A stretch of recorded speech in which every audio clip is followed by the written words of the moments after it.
Ya, betul. Sesuai dugaan kalian, ini adalah Nissan GT-R R35. Tapi bukan yang biasa, karena ini adalah R35 Nismo. Ini adalah R35 paling ultimate, yang tenaganya paling gede dan paling track fokus.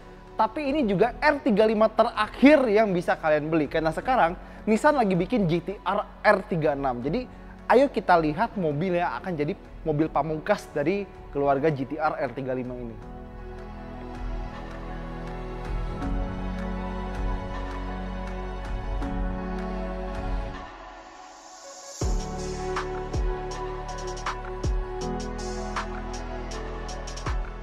Oke, sebelum kita bahas mobilnya, sekarang kita lagi ada di Glamour Auto Boutique dan mereka lah yang mengimpor dan menjual Nissan GT-R R35 Nismo ini. Mereka juga ada banyak mobil lain, nanti lihat aja ke Instagramnya. Dan sekarang kita mulai bahas, kalian percaya nggak kalau misalnya R35 ini usianya udah 15 tahun? Ya, keluar tahun 2007, sekarang tahun 2022 dan hampir nggak ada perubahan yang benar-benar mencolok, apalagi dari secara desain dan lain-lain. Tapi ya memang katanya filosofi Nissan dalam bikin GT-R seperti itu. Ubahan pelan-pelan, penyempurnaan pelan-pelan sampai pada titik seperti ini. Namanya Kaizen kalau nggak salah. Dan karena ini adalah sebuah Nissan GT-R Nismo, pasti ada banyak sentuhan ala-ala motorsport atau dunia balap. Pertama kita lihat dari yang paling penting, mesinnya. Ntar kita buka dulu.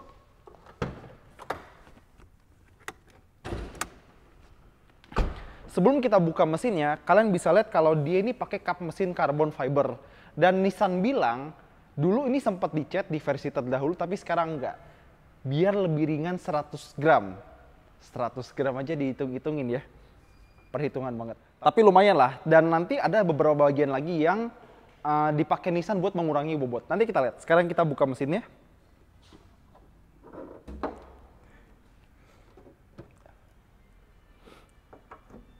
Ya, jadi inilah jantung hati si Godzilla.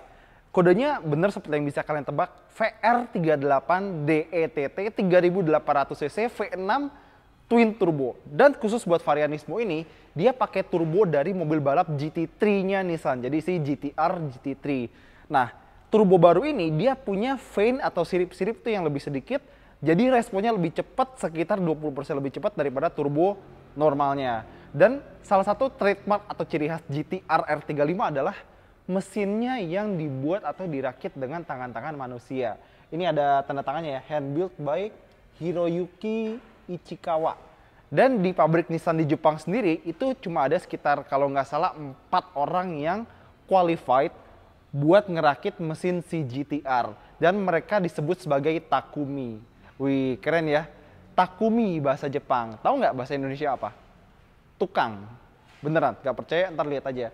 Terus kalau misalnya kalian lihat lagi, di sini tuh ada logo Nissan baru. Ya nanti dia pakai logo Nissan yang baru juga. Dan ada logo Nismo pertanda dia adalah GT-R Nismo. Dan ada tulisan Premium Midship di sini. Padahal ini mesin depan ya, bukan midship, bukan mid engine. Tapi ya udahlah, mungkin maksudnya karena mesinnya tuh di belakang Astroda depan, jadi dihitungnya mid engine. Front mid engine. Kayak Ferrari F12 Berlinetta. Oh ya, dia punya tenaga sekitar 600 tenaga kuda dan torsinya 652 Nm. Dia pakai gearbox kopling ganda dan dia pakai penggerak all-wheel drive kebanggaan Nissan. Tapi dia punya penggerak all-wheel drive yang cukup rumit. Nanti gue jelasin. Sekarang gue tutup dulu. Terus karena ini adalah GT-R Nismo, mobil yang selain buat jalan raya bisa dipakai buat turun ke sirkuit, ada beberapa elemen untuk aerodinamika. Contohnya, di depan ini ada lip carbon fiber. Ini beneran ya. Dan di fendernya ini ada ventilasi udara yang dilapis bahan carbon fiber juga. Dan ini bolong beneran. Kata Nissan ini bisa ningkatin downforce sebanyak 7 kg. Ya gini dong, jangan kayak Supra. Terus di sini ada nakadak ya di kap mesinnya.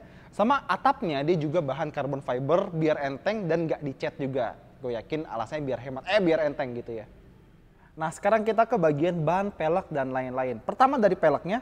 Biarpun ada logo Nissan sama logo Nismo, ini pelek buatan race. JDM banget ya. Dan mobil ini dia impor Jepang ya, bukan UK, bukan Inggris, tapi langsung impor dari Jepang. Mobil JDM. Dan pelek ini lebih ringan 5 gram daripada pelek standarnya.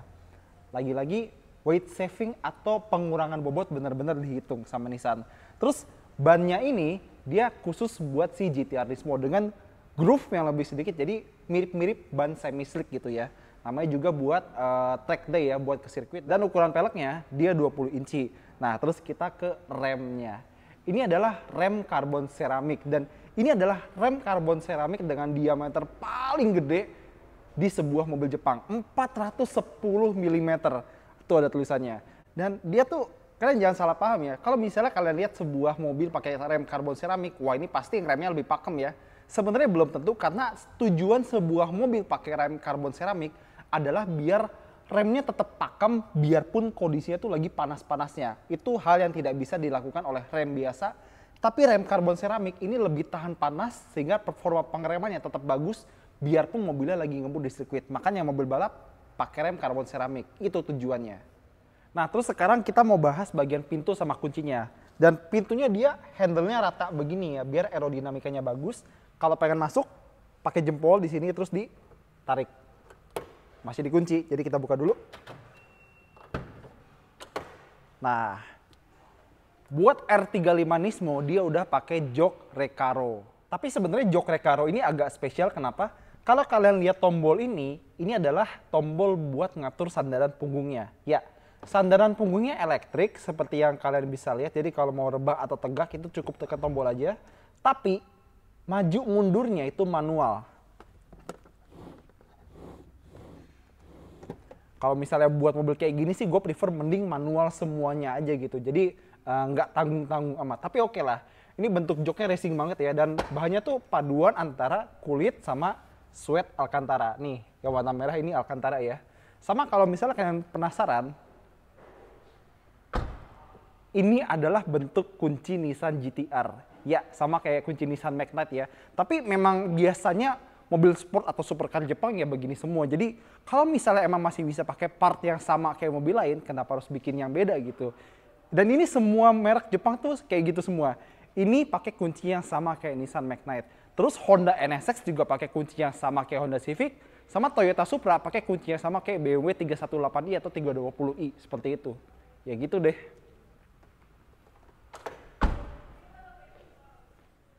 Sekarang kita mau ke belakang, tapi sebelum itu gue pengen kasih tahu kalau dia pakai ban RFT, Run Flat Tires. Jadi ini adalah ban yang kalau misalnya amit-amit meletus, dia masih bisa jalan, tapi dengan kecepatan dan range atau jarak tempuh yang terbatas. Dan dia juga pakai suspensi baru. Oke, sekarang kita masuk ke belakang. Dan kalian lihat ini ada meja makan segede ban. Jadi ini kalau lagi nongkrong di sirkuit atau di mana gitu, ini bisa buat naruh minuman sama naruh roti. Ya, ini meja makan yang sangat mahal ya. Oh ya, buat harga nanti di closing aja kita kasih tahu.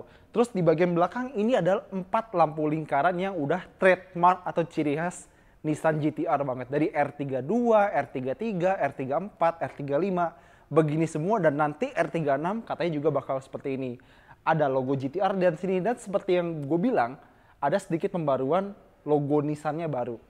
Udah, gini doang pembaruannya. Sama di bagian bawah ada carbon fiber lagi dan ada knalpot titanium.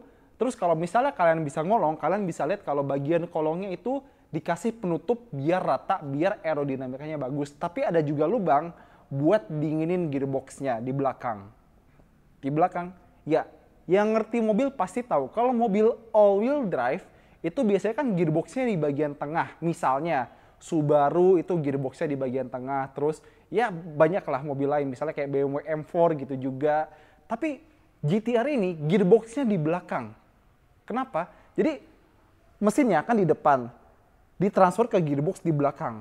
Nah, buat ngasih tenaga lagi ke roda depan, dia ada shaft lagi yang panjang dari roda belakang ke roda depan.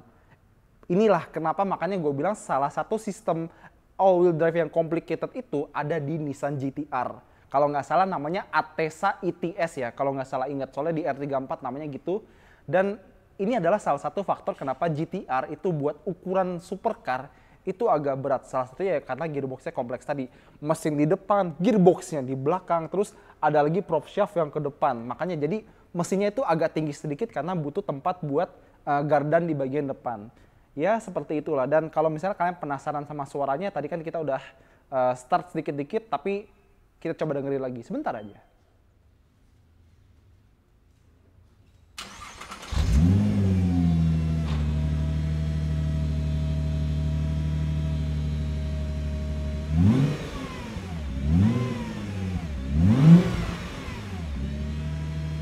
ya. Tadi gua agak bercanda ya soal yang spoiler ini. Pastinya dia buat aerodinamika dan emang dia gede banget. Lagi-lagi ini carbon fiber asli. Dan misalnya kalian penasaran, ayo kita lihat aja bagasinya kayak gimana. Kita buka. Sebenarnya bagasinya sih biasa aja ya. Bahkan karpetnya aja cenderung sederhana banget kayak begini doang. Tapi mungkin gua akan agak maklumin kenapa? Karena tujuan atau konsep utama si GT-R Nismo adalah sebuah mobil balap atau mobil buat sirkuit. Nggak perlu bahan yang bagus-bagus kayak jahitan sempurna atau bahan kulit nomor 1 segala. Nggak penting kayak gitu di sebuah mobil balap atau mobil kencang. Yang penting weight reduction, performa tinggi, dan balance. Dan lagi-lagi kita bisa lihat ada carbon fiber di sini. Dan kalau misalnya kalian mau masukin barang, siap-siap keberatan karena dia tuh bibir bagasinya sangat tinggi. Jadi kalau mau ngangkut barang tuh harus seperti itu. Mungkin agak PR, tapi ya udahlah. Yang penting kita taunya bagasinya udah lumayan standar ya. Cukup lah.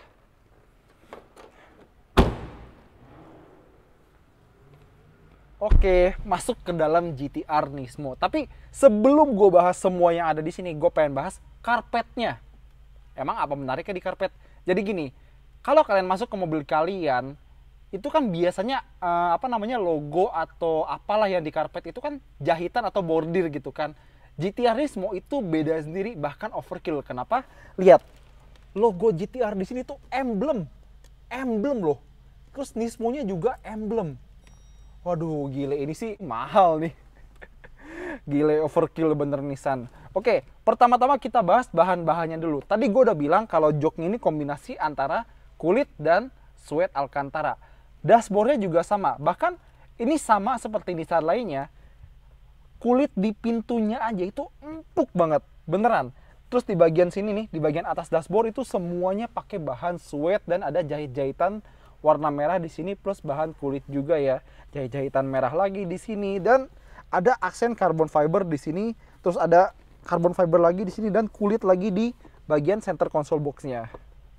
Dan kalau kalian emang suka banget GT-R, pasti kalian tahu kalau ini bukan interior originalnya, bukan interior yang waktu GT-R baru pertama kali keluar.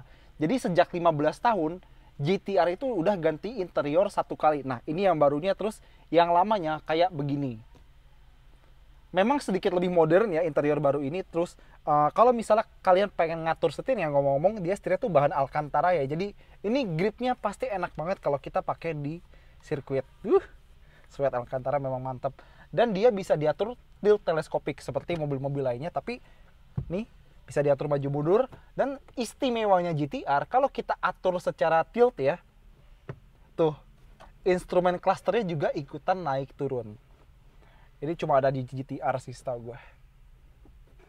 Terus untuk tombol-tombol di setir ya standar lah. Ada audio steering switch, terus ada cruise control. Nggak adaptif, cuma buat mobil kayak gini jujur gue bodo amat. Karena ini kan GT-R, enakan nyetir sendiri.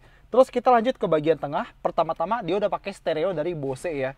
Dan buat sistem head unitnya ini, Nissan itu kerjasama sama yang bikin PlayStation atau Gran Turismo. Itu loh, Polyphony Digital, Kazunori Yamauchi. Tapi sayangnya, kalau kalian tahu, Nissan GT-R kan dia punya display khusus buat nampilin hal-hal yang berbau performa. Misalnya torque split antara RWD dan AWD, terus kayak fuel meter, terus kayak misalnya macam-macam lah yang berkaitan sama performa, torque split gitu-gitu.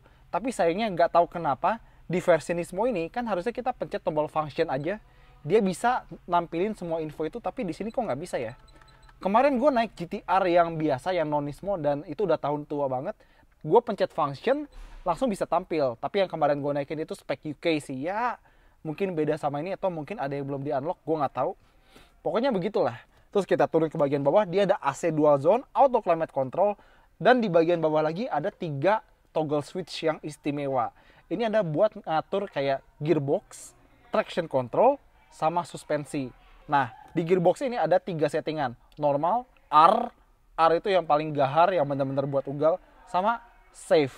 Safe ini buat melindungi gearboxnya biar nggak cepat panas ya. Terus di bagian tengah ini switch buat suspensi. Suspensi ini ada 3 mode lagi-lagi. R yang paling stiff, normal, sama comfort. Biar agak nyaman kalau dipakai di jalan raya. Meskipun kalau mobil kayak ini gue nggak yakin bakal nyaman-nyaman amat. Terus ada buat traction control. Lagi-lagi 3 mode. R, normal, sama off. berbahaya memang. Terus tombol hazard, dan ini adalah persneling buat gearbox kopling gandanya, dan tepat di sebelahnya ada tombol buat engine start stop.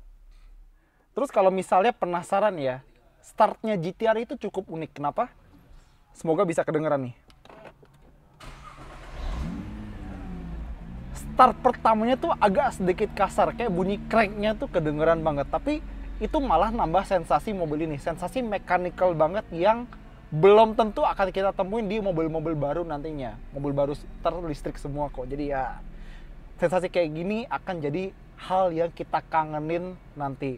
Nah, terus kalau misalnya kalian penasaran, dia pakai kamera mundur cuma satu di belakang yang nggak ada kamera 360, dan kameranya burem banget. Ya begitulah si Nissan GT-R. Jadi kamera yang penting ada aja, tapi ya resolusinya ya gitu deh, nggak bagus-bagus amat. Terus kalau misalnya kalian nggak pengen ngatur si head unit ini pakai touchscreen, bisa pakai wheel atau controller di sebelah sini ya. Ini mirip-mirip kayak iDrive BMW, tapi ini jauh lebih kecil dan lebih sederhana. Terus buat kantong-kantong ya standar aja sih. Di pintu ada satu, itu pun bentuknya jaring ya, bukan kantong beneran. Sama glove box-nya oke. Terus ada cup holder di sini 2 biji, dan tingginya tuh beda antara satu sama yang lain. Nih, buat bukti, gue mau ambil covernya dulu sebentar. Nih, lihat kan? Yang satu lebih dalam, yang satu lagi agak tinggian. Mungkin buat gelas yang tinggi sama gelas yang nggak tinggi-tinggi amat ya. Sama ada satu center console box di sini, nggak dalam, tapi lumayan lah buat nyimpan HP. Sama ada USB sama aux, sama 12 volt di sini.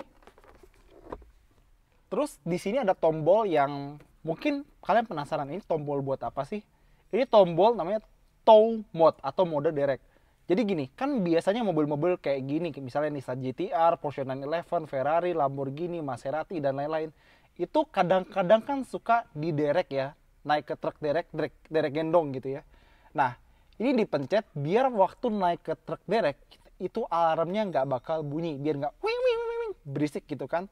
Pencet tombol ini, naik ke derek gendong, alarmnya nggak bakal bunyi, dan mobil ini bisa diantar dengan tenang. Terus khusus buat si R35 Nismo ini, dia pakai tachometer atau panel instrumen khusus Nismo, karena ada warna merah di tachometernya, dan kalau kalian lihat speedometernya itu top speednya sampai 340 km per jam. Bukan Nissan biasa, memang Godzilla ya. Terus salah satu ciri khas GT-R adalah masih ada jok belakang. Ini menarik, kenapa? Soalnya mobil-mobil lain, misalnya Porsche 911 GT2 RS itu mereka udah ngebuang jok belakangnya karena emang nggak penting, sekaligus ngurangin bobot ya. Ini GT-R Nismo sekalipun masih ada jok belakang. Ya udahlah, mumpung ada kita coba aja ya. Jadi kita keluar dulu dan kita bakal akses jok belakangnya. Dan lucunya, kalian tadi kan udah lihat, ini sandaran punggungnya ini elektrik. Tapi ada tuas di sini yang bisa majuin sandarannya secara manual. Ini nggak kerasa kayak jok elektrik gitu. Terus kita geser joknya, set. Bismillah. Nggak tahu nih muat atau. Udah fix, nggak enak, kepala gue mentok. Tapi coba deh. Oke. Terus kita majuin bentar. Aduh, susah. Udahlah, nggak usah. Pokoknya pala mentok, dan ini kalau mundur di posisi nyetir gue sendiri, kaki gue pasti udah kena, ini pasti masih gak nyaman. Tapi ada satu cup holder, ada speaker Bose, bahkan ada cantolan buat gantungin jaket atau jas. Tapi udah, gue nggak mau lama-lama di sini. Ayo keluar. Ini soalnya pala gue udah mentok kaca nih, jadi kayak panoramic roof kalau begini mah. Keluar. Bagian belakang joknya carbon fiber loh. Keluar. Oke, jadi apa kesimpulan soal si Nissan GT-R R35 Nismo ini? Seperti yang gue bilang di awal, GT-R udah bukan mobil baru lagi, malah menjurus mobil tua. Usianya udah 15 tahun sejak debut, dan banyak mobil lain atau mobil sport atau supercar lain yang lebih baru dan bahkan performanya jauh lebih garang dan lebih kenceng daripada si GT-R ini, terutama yang berteknologi hybrid atau listrik. Tapi si GT-R ini masih kekeh dengan pendiriannya, dengan tradisinya, sebuah mesin yang handmade tapi tetap bertenaga monster sesuai nickname-nya, Godzilla. Sistem all-wheel drive yang sangat complicated. Interior ya cuma sekedar cukup aja buat mobil miliaran, tapi fungsi-fungsi kayak telemetriknya, terus kayak jok recaro dan lain-lain yang mendukung performanya itu tetap masih dipertahankan.